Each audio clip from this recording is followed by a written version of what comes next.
Bismillahirrahmanirrahim. Assalamu alaikum class. As you know that we are studying the chapter number 4, which is alkene and alkyne, and in linking with the previous lecture, some more reactions of the alkenes will be discussed in the today's topic. Today's lecture will cover the addition of halogen acid, which is also known as hydrogen halide. और ये जो addition होती है, it could occur by the two rules. One is the Markovnikov rule and other is anti Markovnikov rule. जो दूसरा reaction हम आज discuss करेंगे that will be the addition of the sulphuric acid. So today we will discuss the two reactions of the alkenes. The first one is the addition of halogen acid. It gives us the alkyl halides. Product जो बनती है वो हमारे पास alkyl halide आती है by the addition of the halogen acid on alkene. और ये दो डिफरेंट कंडीशंस में हो सकता है. We will discuss it later what are the conditions under which this reaction could occur.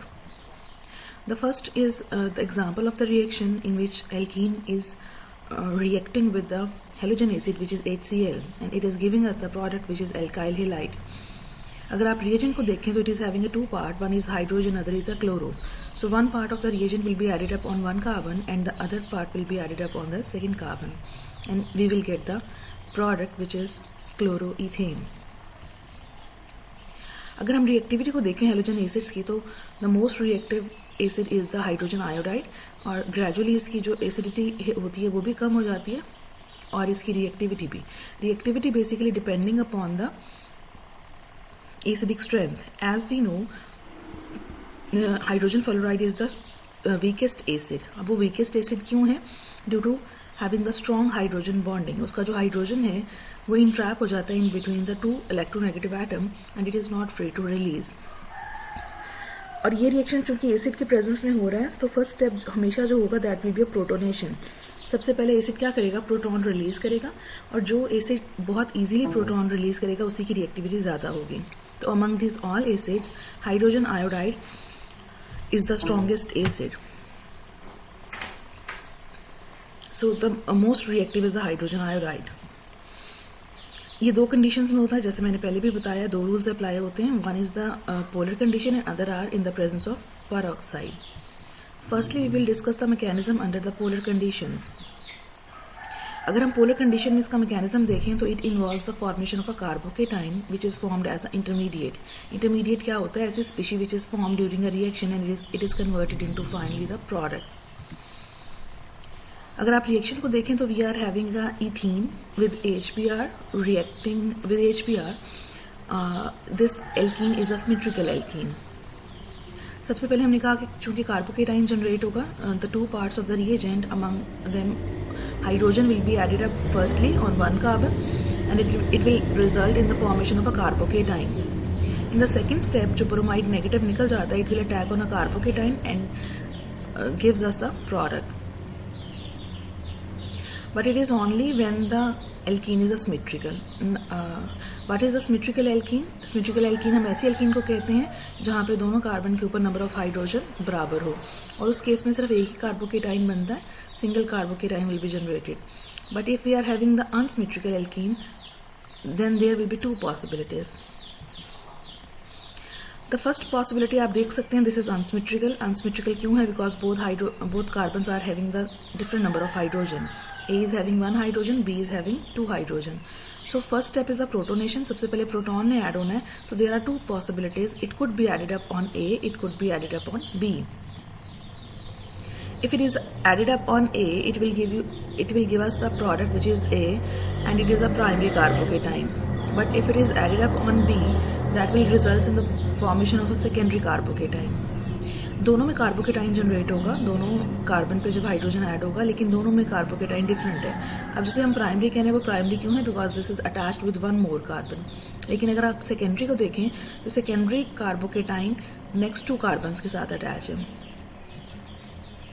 and we know that secondary carbocation is more stable than the primary carbocation. And what is the reason? The alkyl groups which are attached with a carbocation, they donate the electron via hyperconjugation and they stabilize the carbocation. चूंकि secondary carbocation ज्यादा stable है, so it will proceed further to give us a product.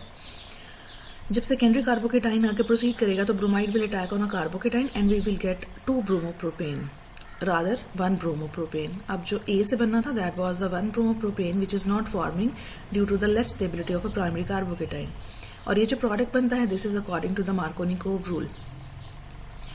And Markovnikov rule states the hydrogen is added up on that carbon of the double bond which is having the more number of hydrogens.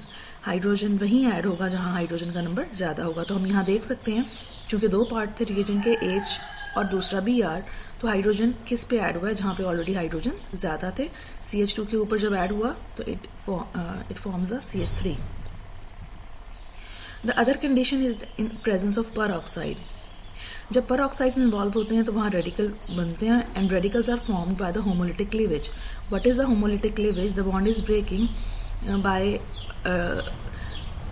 Each atom taking its own electron and radicals are formed. जैसे हम यहाँ देख रहे हैं oxygen bond homolytically cleave कर रहा है और हर एटम अपना इलेक्ट्रॉन लेके जा रहा है. तो 2 रेडिकल्स हमारे पास जनरेट होंगे which will react further, initiate the reaction, propagate the reaction.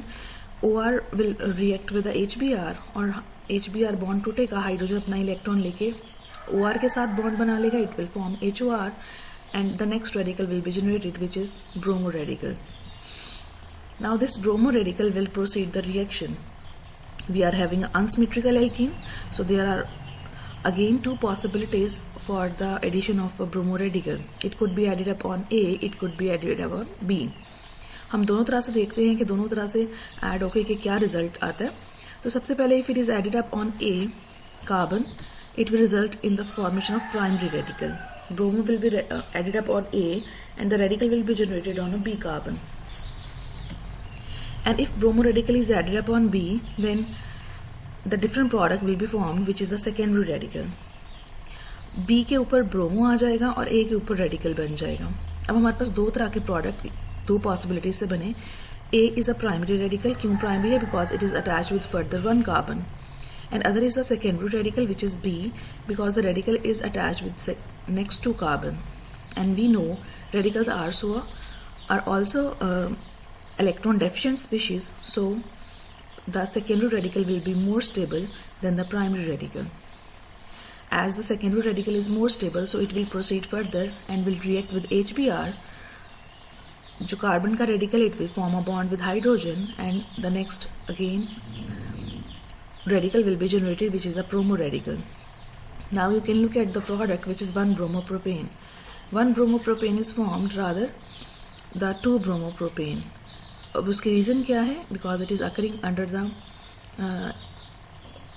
peroxides.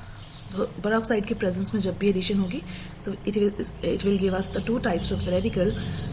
और जो स्टेबल रेडिकल होगा वही रिएक्शन को फर्दर प्रोसीड करेगा and the product is formed in this case according to the anti Markovnikov rule. अब anti Markovnikov rule is the vice versa to the Markovnikov rule. Anti Markovnikov के according the hydrogen will be added up to that carbon which is having a less number of hydrogens. अगर आप double bond को देखें, position of a double bond, तो hydrogen उसी carbon पे add हुआ जहां हाइड्रोजन कम थे, 1 था, और जहां 2 हाइड्रोजन थे वहां ब्रोमो ऐड हुआ. So this product is according to the anti-Marconi-Coe rule. तो जब भी एडिशन होगी हेलोजन एसिड की, it will occur under the 2 conditions. अगर हम पोलर कंडीशंस लेते हैं तो मार्कोनी-कोव रूल के अकॉर्डिंग प्रोडक्ट बनेगी, और अगर कंडीशंस लेते हैं peroxides तो the product will be different according to the anti-Marconi-Coe rule. Next is the addition of the sulfuric acid. Sulfuric acid when reacts with the double bond, it gives us the alkyl hydrogen sulfates. Product जो बनती है वो alkyl hydrogen sulfates होते हैं. अगर आप reaction को देखें तो we are having a alkene with sulfuric acid and it is resulting in the alkyl hydrogen sulfates. Sulfuric acid is also having 2 parts of the reagent. One is the positive, other is a negative. One part will be added up on 1 carbon and other will be added up on the 2nd carbon. So it will result in the formation of alkyl hydrogen sulfate. But if we are having an unsymmetrical alkene, we will look at the picture that the product will be according to the Marconi-Coe rule. Hydrogen will be added upon that carbon which is having the more number of hydrogen, and the negative part of the reagent will be added upon that carbon which is having a less number of hydrogen. And finally, this product, when reacts with the water, it results in the formation of alcohol and sulfuric acid. So this was the addition of the sulfuric acid on double bond. So this was all about today. Good luck. Allah Hafiz.